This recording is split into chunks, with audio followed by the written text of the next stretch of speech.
de Teresa Mira de Echevarría, Les Pillemnautas. La bandera multicolor ondeaba grácil bajo el denso calor del mediodía. La luz que la atravesaba dibujaba el disco solar como una infinidad de puntos luminosos sobre el zigzagueante arco iris de tela. A Mañig le dolían los ojos de tanto mirarla, pero no podía dejar de hacerlo. No quería.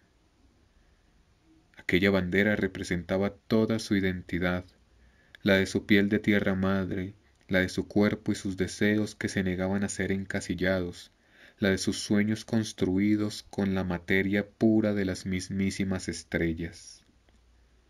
Se había sentado bajo un chañar escuálido y amarillento para observar la bandera. Debajo de ella, junto al mismo obstinado mástil torcido que recordaba de toda la vida, la vieja curandera que los había criado le susurraba cosas a su hermana melliza. Mañig sabía exactamente qué le estaba diciendo. Sonrió para sí mismo y mordisqueó el fruto rojo y dulce del chañar mientras espantaba las moscas que revoloteaban alrededor. El calor era intenso, palpable en ese aire liviano que quería escaparse y no podía. Una extraña sequía reinaba en plena época de lluvias. Aquí y allá los fantasmas del polvo danzaban girando y girando hasta formar pequeñas nubes que se deshacían bajo su propio peso. Trombas en miniatura destinadas a nacer y morir en un abrir y cerrar de ojos. Se secó el sudor de la frente con la manga del uniforme. Desde la escasa sombra que le proveía el árbol podía ver cómo la vieja hablaba y cómo su hermana se esforzaba por comprender, o quizás por creer. El muchacho recordó las palabras de aquella mujer que había sido vieja desde que tenía memoria. Se las había dicho, bajo esa misma bandera, 7 años atrás. Fue el mismo día en que él y su hermana dejaron el pueblo para ir a Buenos Aires. Orgullo es su nombre, había susurrado la anciana en su oído, porque los árboles nunca sienten vergüenza de ser árboles, ni el río se arrepiente de ser río, ni el jaguar reniega de haber nacido jaguar. Y así, mijo, usted tiene que estar igual de orgulloso de ser quien es, siempre. Y Mañig escuchaba de nuevo a la vieja en su mente y sentía que podía ser lo que quisiera, una toba, un dos espíritus, un astronauta. O mejor aún, un cuom, una cudina, un pillemnauta. La cagua escuchaba con paciencia, intentaba comprender, pero más aún intentaba tener fe. La vieja chamán le hablaba de cómo las mujeres provenían del cielo, que sólo ellas podían vivir allí, que los varones sufrían el veneno que hay entre las estrellas y que, por eso, su hermano podría acompañarla, porque él era una cudina, un hombre-mujer. Le contaba, en resumen, las mismas historias que le había contado una y otra vez desde que la cagua y su hermano eran pequeños.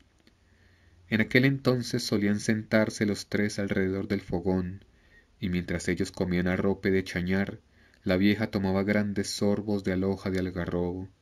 Luego, con la voz raspada por la bebida, la curandera les explicaba cómo era que podía hablar con los espíritus que vivían entre las estrellas. Las más pequeñas y arracimadas son las más lejanas. Su luz tarda millones de años en llegar hasta nosotros y nos cuenta cómo era el mundo en los tiempos antiguos. Parte de esa aguardentosa voz todavía estaba allí, en los susurros. Épocas en las que el ñandú trazó el camino nocturno en el cielo, cuando huyó del fuego o de sus perseguidores, un camino hecho con el polvo y la ceniza que levantaban sus patas al correr. Entonces alzó un dedo, como indicando la importancia de lo que iba a decir a continuación, para no perderse en ese enjambre de estrellas abigarradas y chiquitas.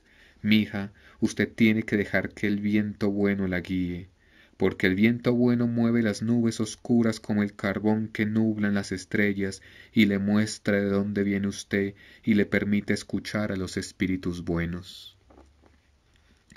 Mañig significaba ñandú, la cagua, el viento bueno. La vieja miraba hacia arriba, a la bandera de colores, como si estuviese viendo la medianoche y no al mediodía. Sus ojos, entrecerrados por los años y el trabajo, estaban completamente rodeados de arrugas profundas y hermosas, como el tejido primoroso de una araña. Aquella mujer era muchas cosas. Para ella era como una madre y era su chamán y mentora. Para el pueblito era la curandera.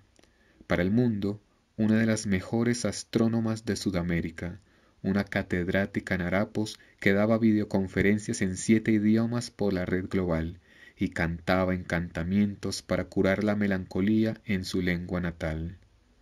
Para ambos hermanos era la mujer que les había inculcado, desde chicos, el amor por el espacio exterior y por su herencia cultural.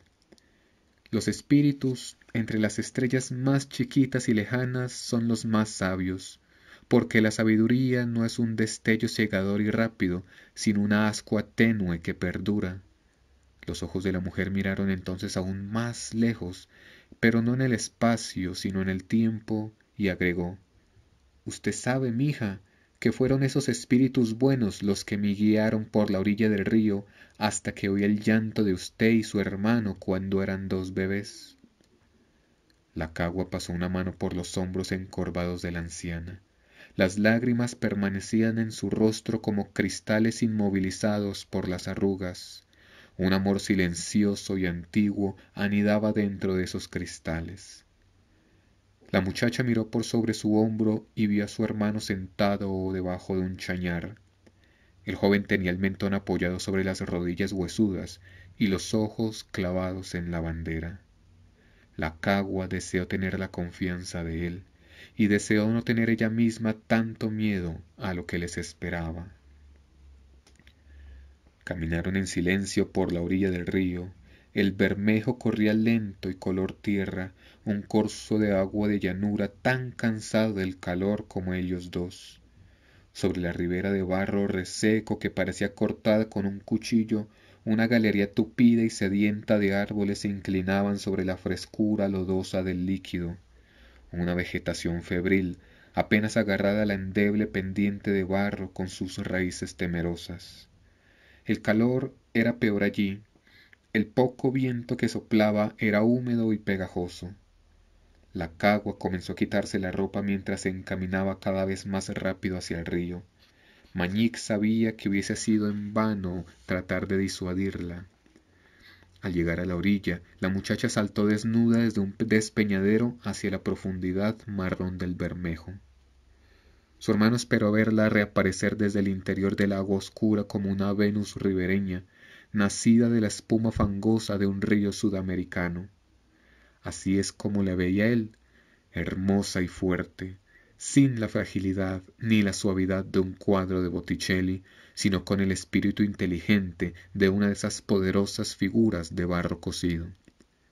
La cagua asomó por fin la cabeza y le hizo señas desde el agua, como cuando eran niños.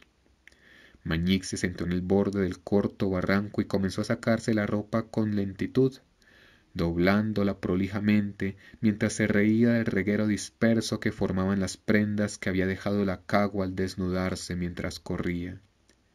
Ella se sentía libre sin ropa, él, en cambio, se sentía cohibido ante el río y el cielo y la mirada de los otros. Pero la academia le había enseñado a disfrazar el pudor, ya que no pudo perderlo. Se paró en el borde y suspiró. La cagua giró la cabeza riendo para respetar aquel recato anacrónico o aquella extraña vergüenza que poseía su hermano. Mañic tomó aire y se lanzó al río. La cagua sintió el golpe en el agua y a continuación el chapoteo de su hermano emergiendo. ¿No está linda? ¿Fresca?, preguntó ella. Está sucia, respondió él taciturno, como siempre. Las risas de la chica se perdían abruptamente, sin producir ningún eco en la atmósfera agobiante. Pero Mañic tuvo que admitir que en el agua se estaba bien. Además, repuso ella, el agua no está sucia. El Bermejo es un río que arrastra sedimentos. Esto, dijo elevando un poco de agua marrón en el cuenco de la mano. Es fertilidad para la tierra. Esto es vida. Esto es lodo, la interrumpió su hermano. Ella sonrió con una sonrisa húmeda e inmensa, como si fuera parte del agua misma. Sí, es lodo, hermanito, replicó, pero eso es el barro, es vida. Ya hablas como la vieja, masculló Mañique. Ella lo miró seria, un poco confundida, antes de preguntarle, ¿no sos vos el que quería que yo aprendiera a amar esta tierra y abrazara nuestros mitos y tradiciones? ¿Qué te pasa ahora? Él encogió súbitamente sus hombros, provocando pequeñas ondas a su alrededor. Que amaras a nuestra tierra, no que te convirtieras en una curandera. La cagua se acercó a su hermano en silencio, tan grácil como una yarará nadando en la corriente lenta. Luego saltó igual que la serpiente y empujó a su hermano bajo la superficie del agua. Tras un forcejeo ambos surgieron del río en medio de carcajadas. No puede ser que después de tantos años sigas cayendo en el mismo truco. Claro que no. Soy yo el que te deja hacerlo. Las risotadas iban acompañadas de las gotas de agua que ambos escupían. Estaban vacunados, pero nunca se sabía. ¿No será que te estás creyendo eso de que las mujeres podemos estar en el cielo porque venimos de ahí, pero los varones no porque son de acá abajo? ¿La leyenda de que el espacio es venenoso para los hombres machos? Mañique se quitó el pelo mojado de los ojos, una melena que apenas le llegaba a los hombros, pero que se le pegaba a la cara todo el tiempo. Su hermana flotaba con solo la cabeza y los brazos por encima del agua, pero su larguísimo pelo formaba un enorme halo negro y brillante a su alrededor. Él amaba ese cabello. Le encantaba cuando pasaba horas trenzándolo mientras ambos se contaban sus miedos y sus esperanzas. Negó con la cabeza y hubo un silencio. Por fin el muchacho se explicó. ¿Y qué te importa el mito de la vieja? Yo no soy un varón. Bueno, yo no me siento un macho como los demás. Que mi pito diga lo que quiera. Yo me siento más. ¿Entendés? Yo me siento como vos. Y, y a veces, sí, a veces también como yo. Quiero decir, soy varón, pero también quiero ser como mujer. No sé, es confuso. La mano húmeda y fresca de la cagua le acarició el rostro. Él no esperaba eso, pero tampoco esperaba estar llorando. Vos sos como sos, Mañique. Está bien. Y al que no le guste... Se miraron un instante, ella alzó una ceja, entonces ambos gritaron juntos a pleno pulmón. ¡Que se joda! Ya en la orilla, la cagua se tendió al sol sobre el pasto verde para secarse y para dorarse. Estaba desnuda y no tenía ningún problema con eso. Ella siempre se hallaba cómoda en su piel, con sus bellezas y sus imperfecciones, incluso con sus muchas cicatrices. Mañique se apuró a vestirse aún estando mojado. Siempre corría a vestirse antes que los demás en las duchas de la academia, y esta no era la excepción.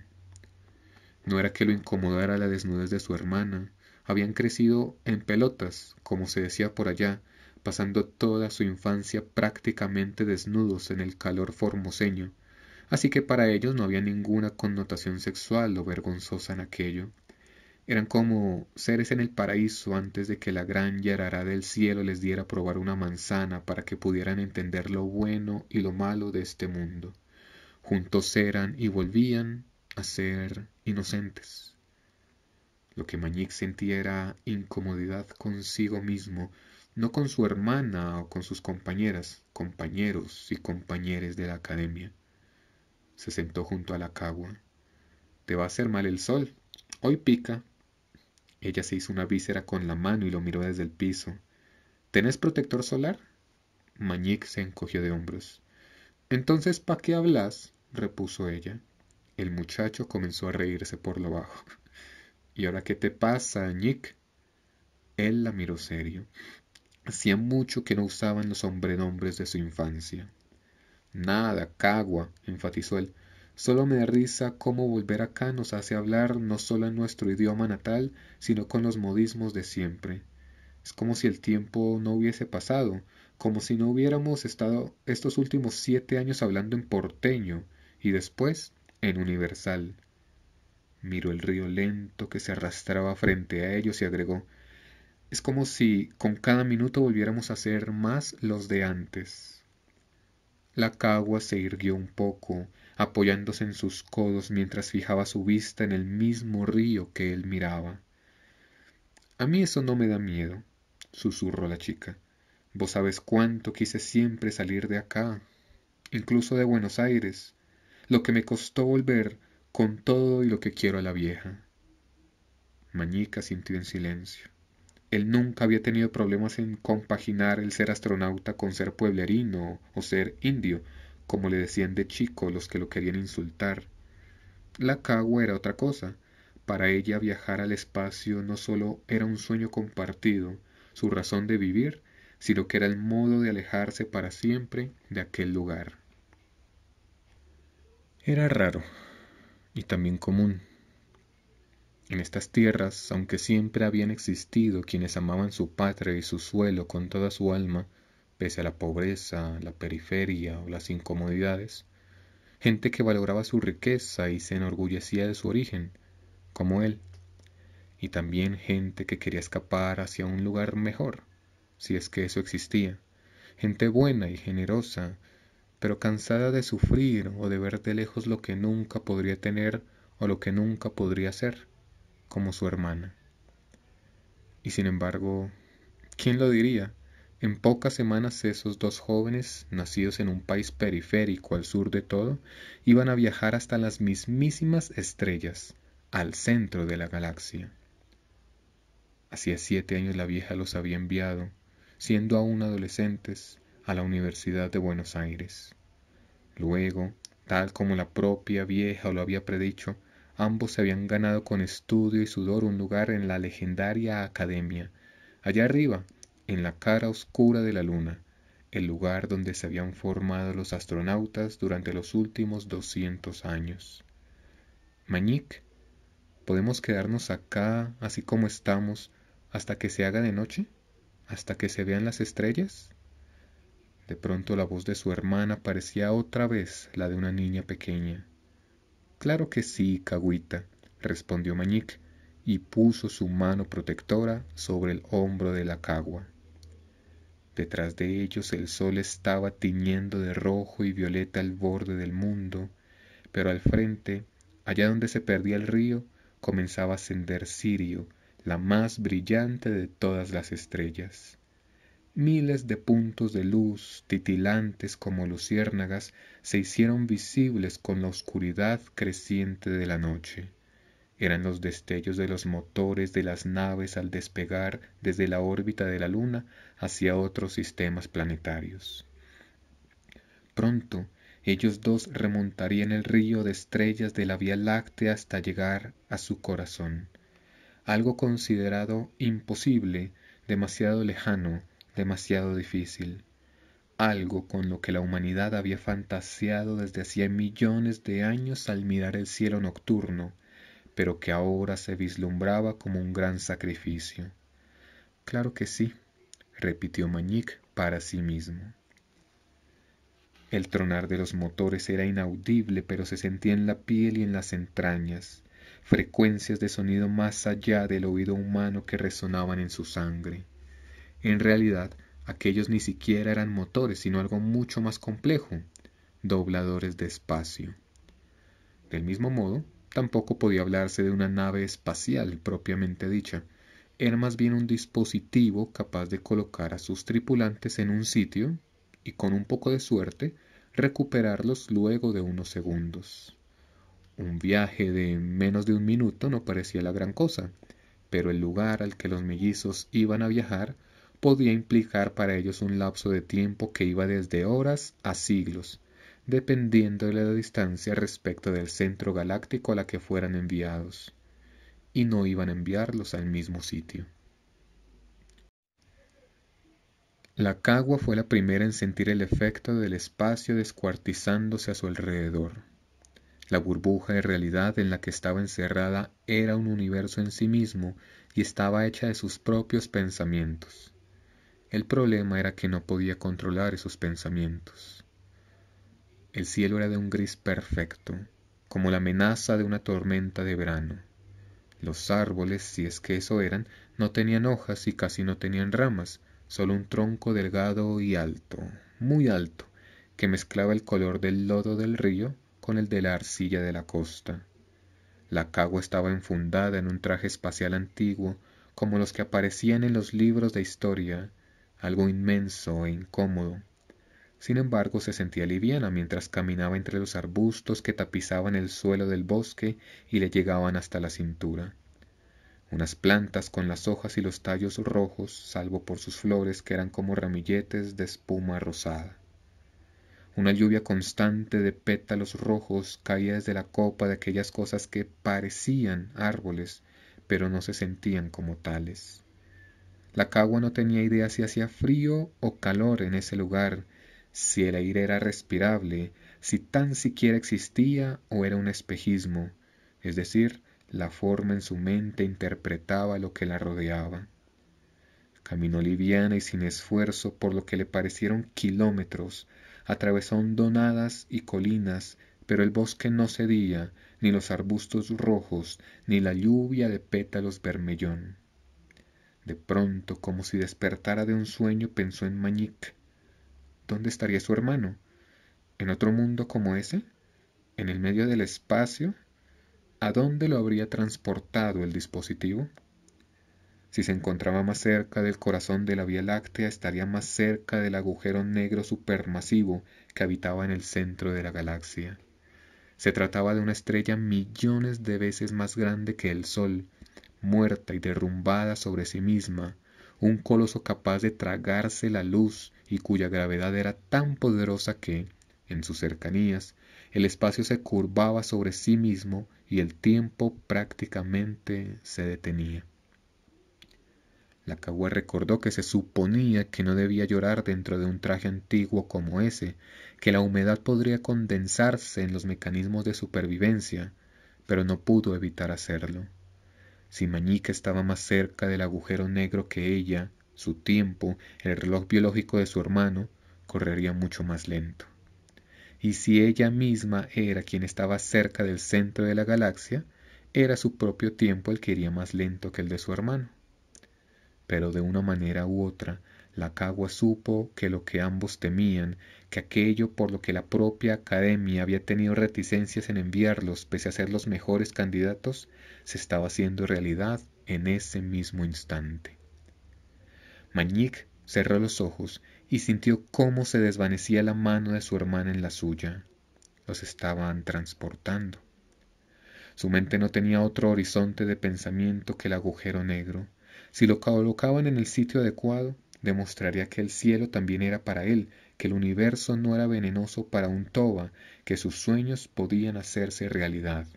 Haría historia. Pero si lo proyectaban demasiado cerca, viviría una eternidad de tiempo sin fin orbitando el monstruo estelar, cayendo eternamente en sus fauces sin caer jamás, al menos desde su perspectiva, algo mucho peor que ser destrozado en su interior.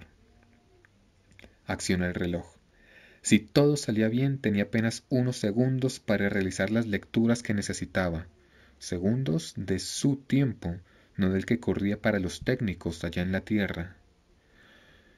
Respiró con fuerza dentro del traje brillante color titanio y abrió los ojos. El vértigo se apoderó de él.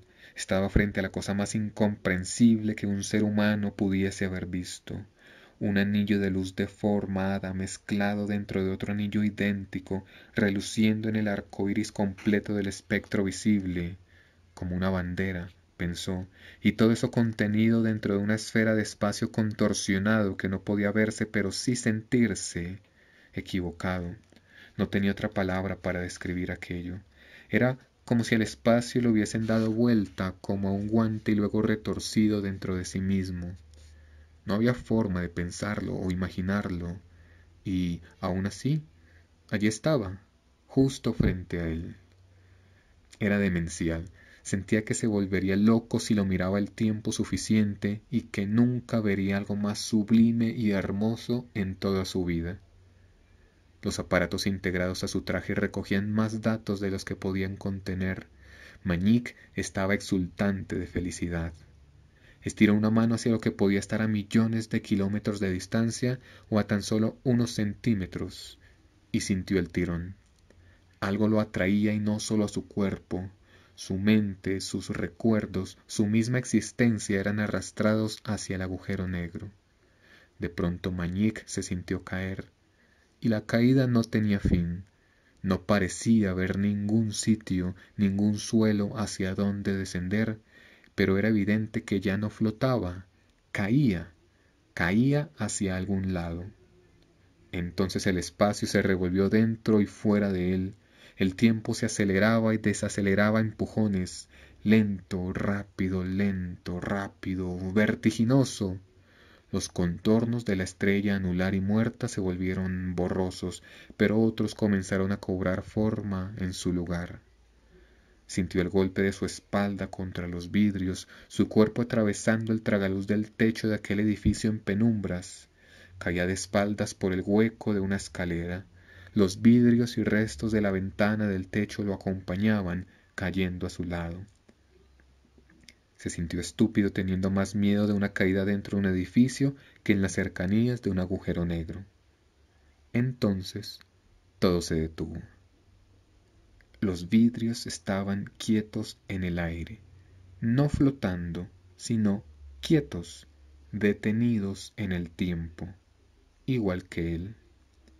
Podía verlo todo a su alrededor reflejado en esos trozos de cristal.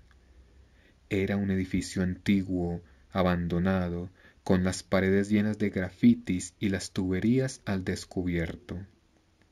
Parecía un bello lugar echado a perder.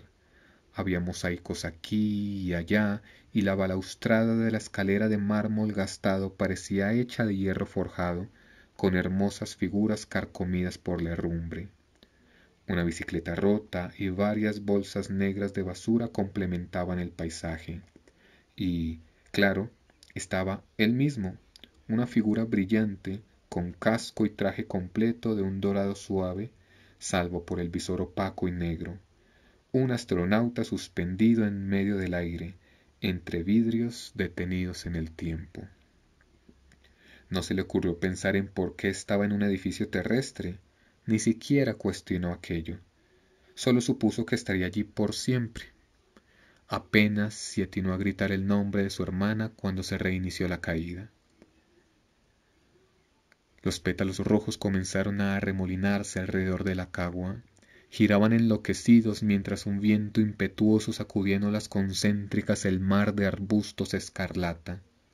El cielo, de un imperturbable gris, parecía partirse en pedazos.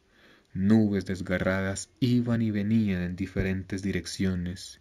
Incluso esos seres que semejaban árboles altos, de pronto se habían doblado sobre sí mismos y estaban huyendo, arrastrándose por el piso como gusanos gigantescos. Parecía el fin del mundo, o por lo menos el fin de aquel mundo. La cagua no escuchaba nada gracias al aislamiento del traje. Eso le confería a todo el suceso una pátina de irrealidad. En silencio huían los monstruosos gusanos. En silencio tronaba el cielo. En silencio se deshacía el mar rojo de hierba. Entonces lo vio. Estaba justo sobre el horizonte. Era algo negro y multicolor al mismo tiempo.